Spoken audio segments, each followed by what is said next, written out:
Alors aujourd'hui, on va voir comment on peut intégrer des tracés, des dessins à l'intérieur de certaines formes. Donc on va utiliser une fonction qu'on appelle dessin intérieur. Ce que je veux avoir en fait, c'est ce dessin-là qui pourrait être un imprimé ou une broderie. Je voudrais pouvoir venir l'intégrer sur mon vêtement. Donc je vais le réduire un petit peu, mais je voudrais que le dessin puisse déborder légèrement, mais qu'on puisse pas voir là, la partie qui est à l'extérieur en fait de mon œuvre. Donc ce que je vais faire, je vais utiliser ici une fonction qui s'appelle dessin intérieur. Donc je vais positionner mon dessin où je veux l'avoir. Donc là je vois qu'il déborde légèrement du côté gauche, un petit peu du côté droit. Ce que je vais faire, c'est que je vais le supprimer. Je vais le couper. Donc je peux passer soit par le menu édition et couper, ou faire la touche raccourci CTRL X.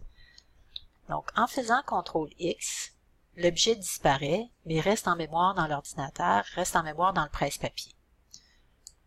Je vais aller ici ensuite, demander de dessiner à l'intérieur. Donc, je vais sélectionner l'objet que je veux qu'il serve un peu comme de référence ou de fenêtre dans lequel je vais venir insérer mon image et pour lequel je ne veux pas voir l'image à l'extérieur. Donc, je vais sélectionner ici avec la flèche blanche mon devant.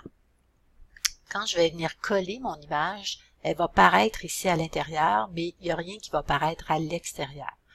Donc, je vais dans le bas de ma boîte d'outils.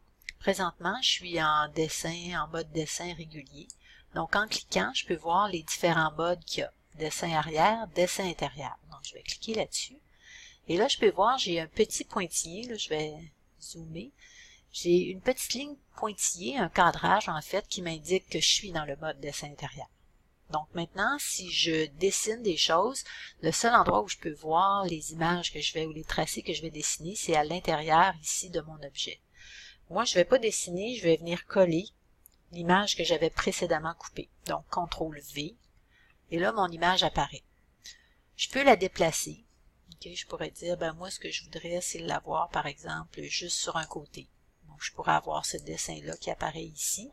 Donc là, on peut voir qu'il y a uniquement à l'intérieur de mon devant qu'on voit l'image.